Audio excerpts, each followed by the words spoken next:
Hello students, today our BS class. Now today I am going to teach you disadvantages of scientific management. हमने हमारे last lecture में वैज्ञानिक प्रबंध के advantages पढ़े थे.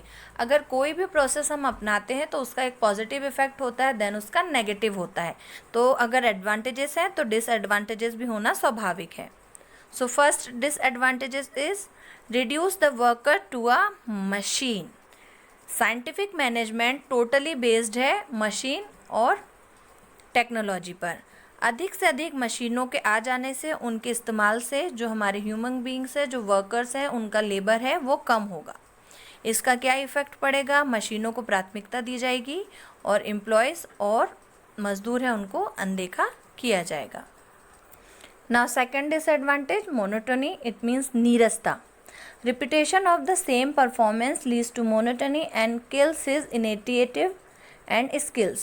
Workers' interest is adversely affected, which result is lower production.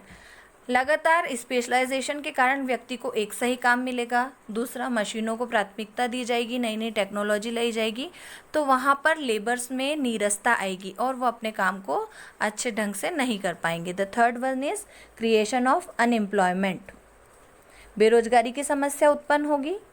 मशीनों को जगह दी जाएगी, न्यू न्यू टेक्नोलॉजी ली जाएगी, लेबर्स और मज़दूरों को अनदेखा किया जाएगा, तो वहाँ बेरोजगारी की समस्या उत्पन्न होगी. The fourth one is speeding up of workers. Scientific management की टेक्निक्स में हमने मोशन स्टडी पढ़ा था. इट मीन्स जो वर्कर्स हैं उनके कार्य की गति का अध्ययन किया जाता है. तो यहाँ पर वर्कर्स को फोर्सफुली बहुत अधिक गतिशील होकर काम करना पड़ता है, जिससे उन्हें मेंटल और फिजिकल स्ट्रेंथ बना होगा. Okay. The fifth one is loss of initiative. Initiative हमने एफ.डब्ल्यू. टेलर के एक प्रिंसिपल में पढ़ा था, पहल क्षमता का सिद्धांत. मशीनों को और टेक्नोलॉजी को बहुत अधिक प्राथमिकता देने से जो मज़दूरों की और जो एम्प्लॉयों की पहल क्षमता है उसमें कमी आएगी, क्योंकि वो आगे उसमें सामने नहीं आ पाएंगे. The sixth is exploitation of workers. जो मज़दूर हैं उनका शोषण संभव होगा. जो भी टेक्निक साइंटिफिक मैनेजमेंट में बताई गई हैं उनके अनुसार हम उनके वर्क का, उनकी मेथड का, उनके इमोशंस का, सभी का अध्ययन कर पाएंगे. ऐसे करने से उन्हें कंटिन्यूअसली वर्क करना पड़ेगा, उन्हें कहीं पर भी रेस्ट नहीं मिल पाएगा. इट मीन्स वहाँ वर्कर्स का शोषण होगा. And the seventh, weakens trade unions. It means कमज़ोर व्यापार संघ. Important matter like regulation of working hours, fixation of wages etcetera are decided by the management itself. The workers are not consulted at all. जो भी कार्य करने के घंटे होंगे, जो मजदूरी होगा, उसका निर्धारण साइंटिफिक मैनेजमेंट में केवल मैनेजमेंट निर्धारित करेगा. वहाँ वर्कर्स किसी भी प्रकार का परामर्श नहीं दे पाएंगे या अपनी राय नहीं दे पाएंगे. This weaken the process of collective bargaining of trade union. Scientific management strike at the very root of trade unionism. This is because they work under the direct control of the management.